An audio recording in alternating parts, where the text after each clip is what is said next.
लगातार 17 दिनों से भूख हड़ताल पर बैठे सोनम वांगचुक से जब पत्रकार सौरव द्विवेदी ने आलोचकों का हवाला देते हुए सवाल पूछा कि क्या एक मंत्री के इस्तीफा देने से सब कुछ ठीक हो जाएगा, सोनम वांगचुक ने बड़े ही सरल शब्दों में जवाब दिया।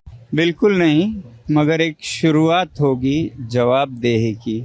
पिछले कुछ सालों में कई घटनाएं हुई है, लेकिन क्या इन सब घटनाओं के बाद भी किसी मंत्री की भी जिम्मेदारी तय की गई? जून 2023 को उड़ीसा के बालासोर में एक भीषण ट्रेन दुर्घटना हुई जिसमें 290 से ज्यादा लोगों की जान चली गई। इसके बाद भी कई छोटे बड़े रेल हादसे होते रहे और सुरक्षा कमियों को लेकर सवाल उठते रहे। क्या इसके बाद देश के रेल मंत्री की जिम्मेदारी तय की गई? पिछले साल 12 जून 2025 को अहमदाबाद में हुआ एयर इंडिया विमान हादसा आज भी देश के सबसे बड़े हवाई हादसों में से एक माना जाता है, जिसमें 260 मासूम लोगों की जान चली गई। इस हादसे के एक साल बीत जाने के बाद भी इसकी जांच पूरी नहीं हो पाई। रिपोर्ट्स कहते हैं कि कई परिवारों को गलत शव सौंप दिए गए। इस हादसे की जिम्मेदारी लेते हुए क्या देश के नागरिक उड्डयन मंत्री का इस्तीफा लिया गया?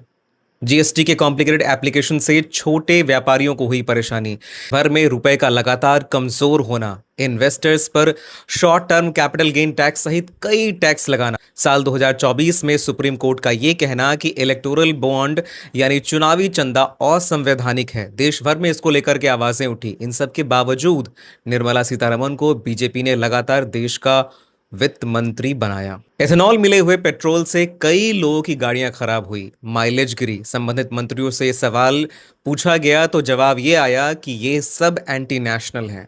इसको लेकर देश भर से जब आवाजें उठी, वीडियोज सामने आए, क्या इन सब के बाद भी किसी भी मंत्री से इस्तीफा लिया गया?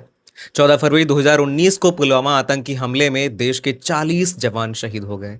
22 अप्रैल 2025 को जम्मू कश्मीर के पहलगाम में एक और आतंकी हमले में 26 लोगों को विभत्स तरीके से गोलियों से भून दिया गया।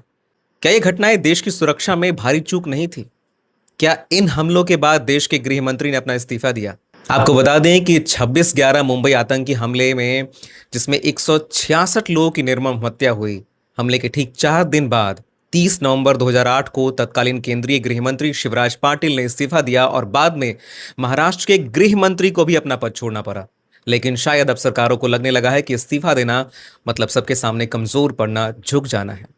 ये लिस्ट काफी लंबी है। मध्य प्रदेश का उज्जैन जमीन विवाद, मणिपुर हिंसा, लखीमपुर खीरी हिंसा, किसान आंदोलन, गुजरात का मोरबी पुल हादसा जिसमें 135 से ज्यादा लोगों की मौत हुई है। लेकिन सवाल वही है, क्या किसी मंत्री की जिम्मेदारी तय हुई? लगातार 17 दिनों से सोनम वांगचुक भूख हड़ताल पर बैठे हुए हैं। शरीर टूट रहा है, तबीयत लगातार खराब हो रही है। आपको क्या लगता है, सरकार इनकी बात सुनेगी?